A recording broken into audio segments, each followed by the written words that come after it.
Good morning friends. Physical education channel पर आपका स्वागत है। आज हम लोग रोम के इतिहास के बारे में अध्ययन करेंगे।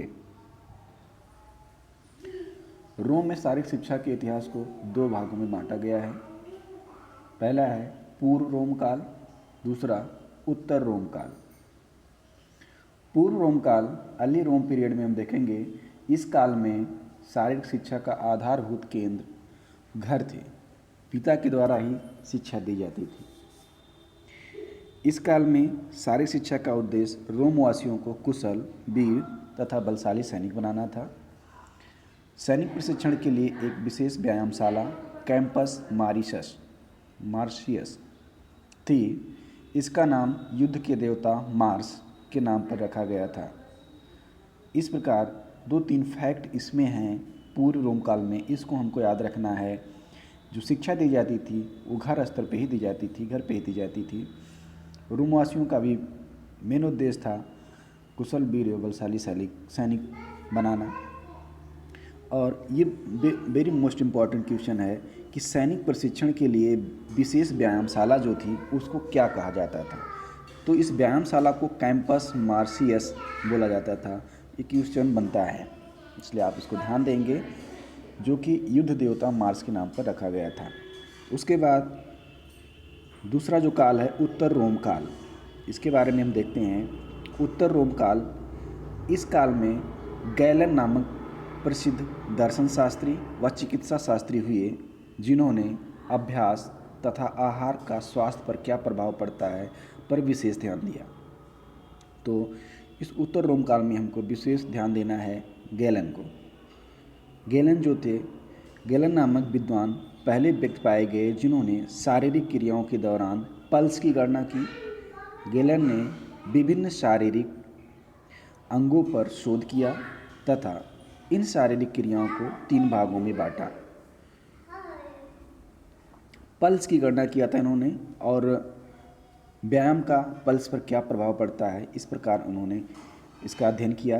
पेशी तान विकसित करने वाले व्यायाम पहला, दूसरा लंबी दूरी वाले द्रुतगामी व्यायाम जो फास्ट व्यायाम होते हैं उसका पल्स रेट पे क्या प्रभाव पड़ता है। कठोर परिश्रम वाले व्यायाम, कठोर परिश्रम करने पे पल्स पे क्या प्रभाव पड़ता है। तो इस प्रकार इन्होंने अध्ययन किया। चिकित्सा संसार को गैलन की ही देन कहा जाता है। इस काल के लोगों ने यूनान की शिक्षा पद्धति को अपनाया। रोम साम्राज्य, रोमवासियों ने भी यूनान की शिक्षा पद्धति को अपनाया। इस काल में यूनान के पैलेस्ट्रा व्यायाम को नापसंद किया गया तथा पब्लिक खेलों पर बल दिया गया, जो कि हम लोगों ने पिछले अध्याय में पढ़ा था। यूनान में जो व्यायामशाला था पैलेस्ट्रा कहा जाता था, यहाँ पे उसको नापसंद करके पब्लिक खेलों पर ज़्यादा जोर दिया गया।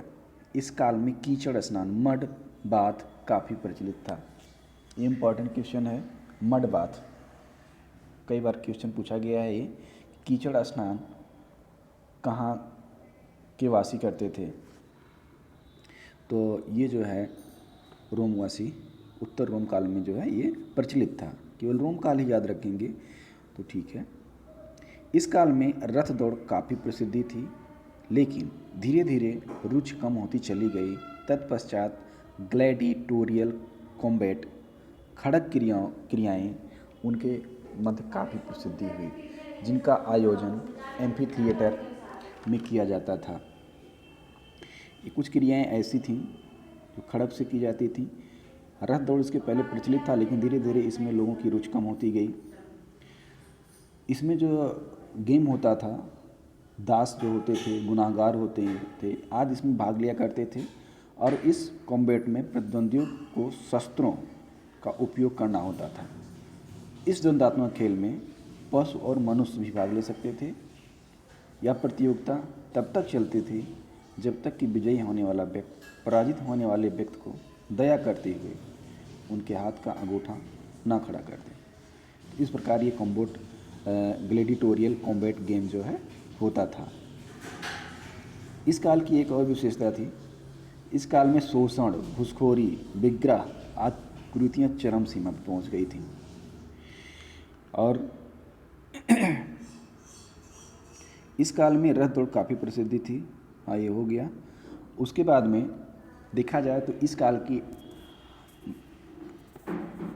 कोलोसियम रोम के मध्य जो है इटली में स्थापित था, जिसे फ्लेविन एम्फी थिएटर के नाम से भी जाना जाता था।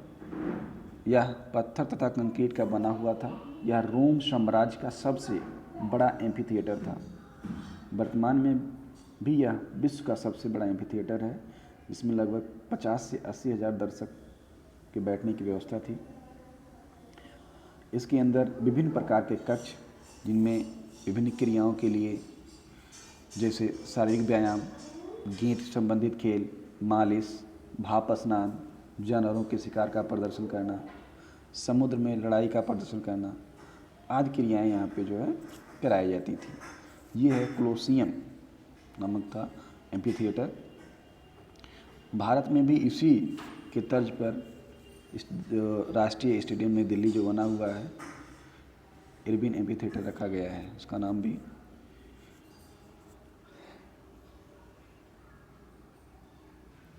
इस प्रकार रोम के इतिहास में इतने फैक्ट जो हैं इम्पॉर्टेंट थे, इसको आपको लिखवा दिया गया है।